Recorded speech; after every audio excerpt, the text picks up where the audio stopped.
I was kind of waiting for this until his contract information came out. Not that I really care how much the Patriots are paying him, but you know, like I said at the time, or wrote at the time, yeah, I think it was reported as like 3 years, $63 million. Like there was no chance that that was a real 3 year contract, or that he would have much of a chance to see $69 million. We now, thanks to Albert Breer, we now have the numbers, but we'll get to that in a second. But let's start off with the acquisition of Stefon Diggs. Do I like it? Yes.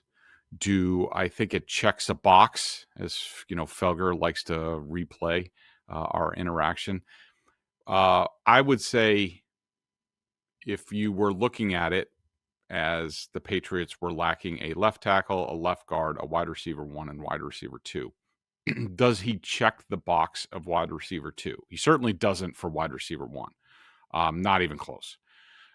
Wide receiver 2, maybe in pencil, I would say. And that's just because he's 31 years old. And this would be, even if, say, they got Brandon Ayuk, who's also coming off an ACL. You know, if they got him, I would say wide receiver 1 checked off in pencil.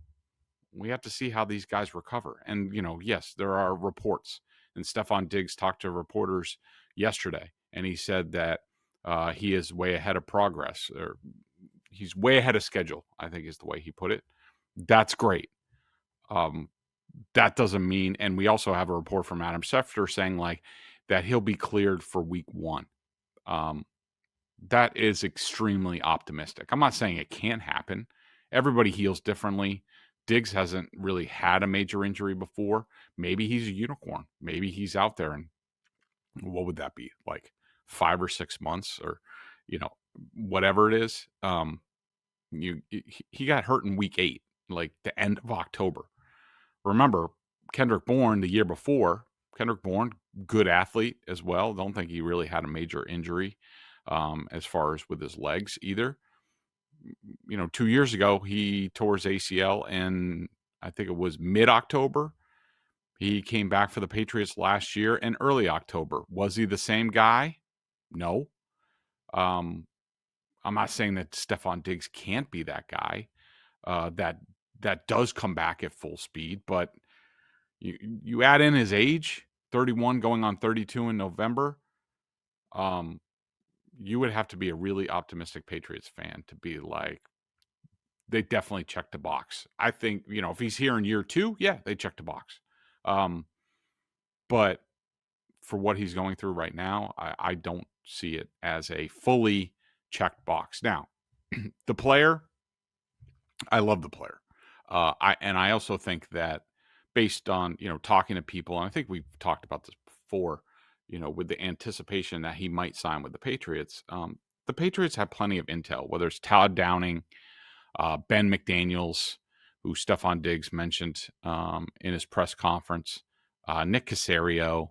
And the other thing is Stefon Diggs, and Mike Giardi wrote about Diggs and his experience with Diggs and Buffalo's experience with Diggs for BSJ for Saturday. And there's a lot of good stuff in there. And basically, Stefon Diggs sounds like one of these guys, similar to Randy Moss, to where you know, you can pretty much bank that for the first year he's gonna be in line.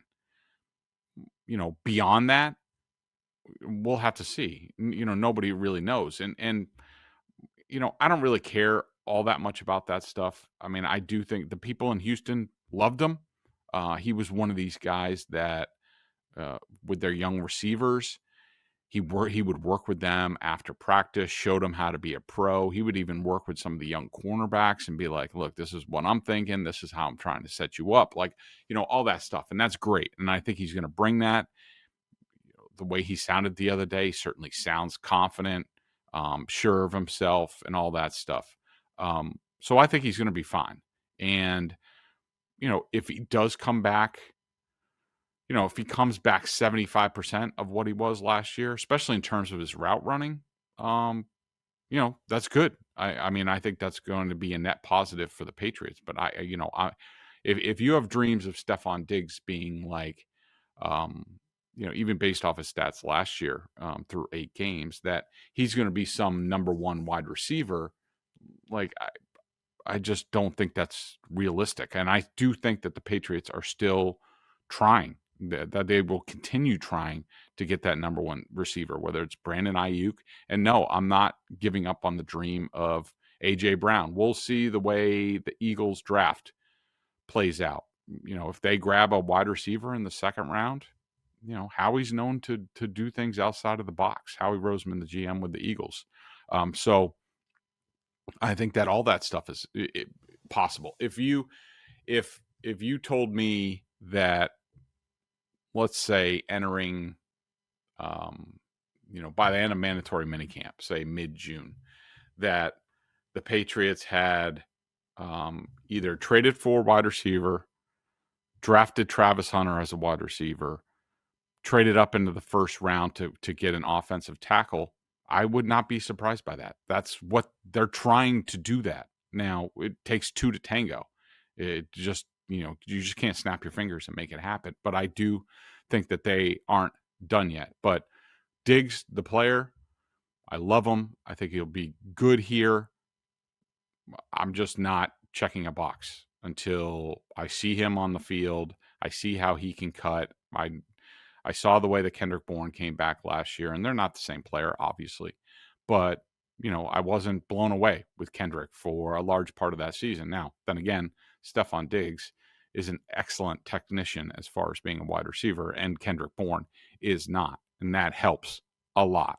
And the guy runs precise angles, routes, play fakes, kind of cooked Christian Gonzalez last year with the Texans when I think Nico Collins wasn't there. So I'm glad they got the player. Okay. Another aspect of Diggs on keeping sort of the expectations a little bit lower, because he is a great name and he was a great receiver in this league. I wouldn't say he's great anymore. I would say he's a good receiver, and the Patriots need good. They don't have enough good. So that's great. But let's also remember, going back, his last 19 regular season games and his 2 postseason games, 21 games, also falls into this. These are his averages over the last 19 regular season games.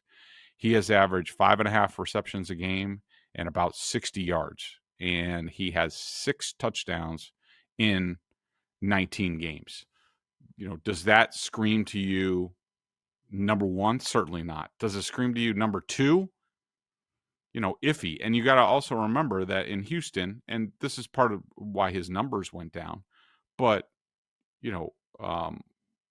those young receivers there, he was sort of like a third option. But, those guys also took a lot of coverage. So, Stefon Diggs could sort of fly under the radar. And this isn't just, with Houston, down the stretch, the second half of his tenure in Buffalo, it was a borderline disaster. Like I remember watching this on film, and I might have tweeted about it or written about it at the time, but he was no longer the same player. He didn't have the same quickness. He didn't have the same burst down the field. He couldn't get open down the field as much. The last, what was it? This is with Josh Allen. Sorry, I'm just trying to click on. So in his last 11 games with Josh Allen, he averaged about 5 receptions a game and 50 yards, and he had 3 touchdowns in 11 games. That's with Josh Allen. And, there were some high-scoring games in there. Something was obviously amiss with them. But, again, this goes back to Stefon Diggs is a good receiver. He's not a great receiver. Yeah, you could say that makes him great in New England. I'm not going to argue with that. But let's just keep expectations in check, especially with an aging receiver coming off major knee surgery. We're just going to have to watch that. As far as the money, okay, this is what we got from Bert the other day. The full guarantee, I think the initial guarantee was mentioned as like, I don't know, $26 million or something like that. Fully guaranteed is $16.6 million. That's basically like a 1-year deal. And, that's fair. His base salary or his payment in 2025 is $18.5 million. That's a $12 million signing bonus, fully guaranteed. The base is 2.9 fully guaranteed. So that's about 15 million right there. 3.4 million in per game roster bonuses. So that's fair. And the Patriots there's a ton of protection for the team built into that, it's really a 1-year deal. And let's say he doesn't do much on the field. Let's say he doesn't get back until the midpoint of the season. So that's about, that's about $16 million for 1 year. That's fair. Again, like I said before, this is the same franchise that paid Nelson Aguilar, I think it was $22 million over 2 years, or for like a year and a half. First year, I think he got 12. So to pay Stefon Diggs 15, 16 million at a bare minimum, that's fine. That's fine with me. And, I don't really care about their money. It could go, so 2026, he would get 22.5 million. That would be assuming he's a really good number 2 and healthy. Same thing in 2027. But basically, it's a series of 1-year contracts for the Patriots. And, you never know. Stefon Diggs could also throw a temper tantrum and want to be out after a year or 2. So, the contract is good. I have no problem with the contract. I don't really think they even overpaid him all that much. So, good job by the Patriots on that.